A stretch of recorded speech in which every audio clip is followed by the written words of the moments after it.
Le Grand Paris Express a dès l'origine été pensé comme un projet global qui associe évidemment une fonction de transport, une fonction de mobilité avec ses 200 km de nouvelles lignes et ses 68 nouvelles gares, mais aussi des enjeux urbains, des enjeux environnementaux, des enjeux sociaux et puis évidemment des enjeux culturels car la culture ne peut être absente de la construction de ce nouveau territoire qu'est le Grand Paris.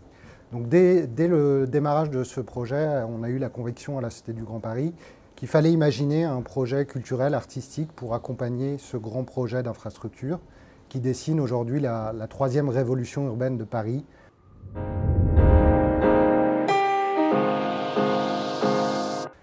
Alors, la mission qu'on a confiée à José Manuel González et à toute son équipe vise à vraiment accompagner à la fois l'édification de ces gares, donc dans une perspective de long terme, mais aussi, et dès maintenant, la question des chantiers. Donc sur les gares et sur cette édification des gares, il ne s'agit évidemment pas de faire de la décoration. Et on a vraiment souhaité se réinterroger sur ce qu'est le 1%, ce qu'a produit le 1%, pour réinventer une manière très contemporaine aujourd'hui de faire intervenir des artistes dans des projets d'architecture qui ne sont pas encore bâtis, qui ne sont pas encore conçus. Donc ça, je pense que c'est une idée assez forte de se dire qu'on est arrivé, enfin qu'on essaye du moins en ce moment, de travailler sur une co-création, faire ce pari de la co-création entre un architecte et un artiste dès la phase de conception.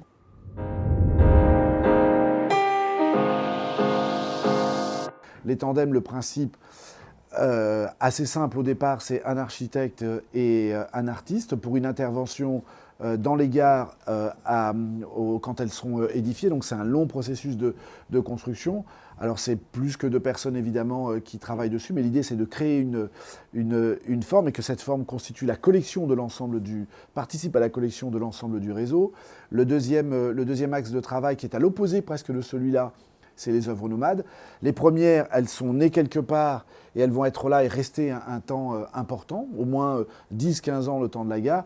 Les secondes, elles naissent sur un territoire et elles sont appelées à circuler sur le territoire. C'est des œuvres plastiques, chorégraphiques, théâtrales qui sont créées sur un territoire, produites sur un territoire, produites souvent avec la population et qui vont être amenées à circuler sur le réseau. Le troisième type de programmation, c'est les chantiers partagés. Alors là, on est en temps réel des chantiers. Ce sont des équipes souvent de jeunes urbanistes, architectes qui se sont associés pour faire ce qu'on appelle aujourd'hui de l'urbanisme temporaire, c'est-à-dire créer des formes en relation avec le public qui interrogent à la fois le chantier et la pratique de la ville en train de se faire. En gros, on est dans une sorte de fabrique en temps réel de la ville avec ces jeunes équipes. Enfin, quatrième axe du programme que nous avons appelé Génération Express et qui comprend 3 sous-volets. Et là, l'idée assez clairement, c'est de faire appel à la créativité de ce territoire du Grand Paris, mais aussi en France et en Europe, des jeunes générations dans le champ du numérique, du design et aussi de l'illustration.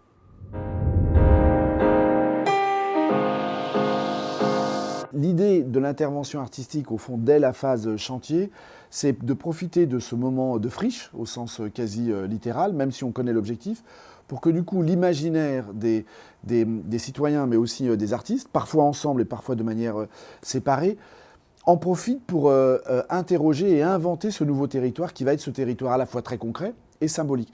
Et la force des artistes, ce que disait Pierre-Emmanuel est très juste, la force des artistes, c'est d'être extrêmement concret. Et on a choisi, nous, de développer un programme très spécifique dans des temporalités différentes, sur des espaces différents, avec des modalités d'intervention de la population extrêmement différentes, de façon à ce qu'on ne soit pas dans la démonstration de quelque chose qui est à venir, mais qu'on soit d'ores et déjà dans l'expérience. C'est ça qui est très fort chez les artistes, c'est qu'à la fois, c'est très concret, on réalise des objets, on fait des formes, ensemble ou pas, et en même temps, on sait que ces objets concrets, ils vont construire autre chose que l'usage, ils vont construire du symbole.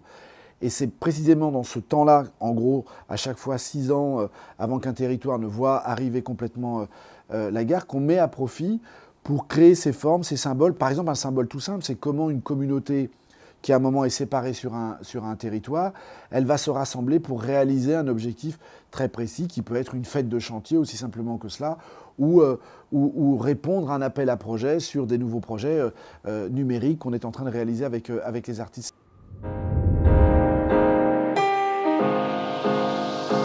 C'est vrai qu'un des enjeux aujourd'hui avec le Grand Paris, c'est de donner une forme finalement à cette ville qui est assez insaisissable et à ce projet.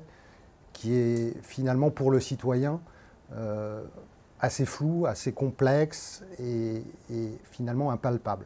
Là, on le voit très bien aujourd'hui, hein, quand vous discutez avec des gens, des citoyens qui ne sont pas proches de ces futures gares, hein, du Grand Paris, le projet est assez peu connu, alors qu'il s'agit quand même aujourd'hui du plus grand projet d'infrastructure en Europe. Hein, c'est un projet beaucoup plus grand que celui qu'on a pu connaître avec le tunnel sous la Manche, par exemple, qui était pourtant connu de tous dès son démarrage.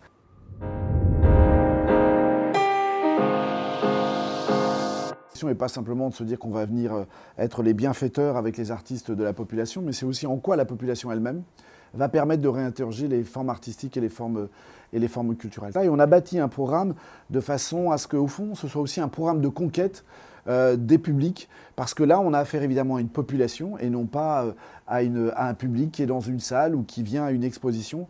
Et donc là, cet enjeu, il était extrêmement important et donc il faut qu'il soit séduisant, il faut que ce programme puisse être... il faut qu'on mène des expériences sans qu'il soit expérimental. Et puis surtout, il faut qu'on bâtisse au fond quelque chose de cohérent pour qu'un territoire, à l'issue de ces expériences, puisse considérer que ce programme lui appartient et que ce programme, elle va l'assumer aussi pendant des années. Donc on voit bien que l'enjeu, il n'est pas simplement de celle de compenser une communication, elle n'est pas celle simplement d'animer comme ça un territoire, elle est aussi un enjeu en retour pour les artistes et pour les acteurs culturels de produire de nouvelles formes d'intervention.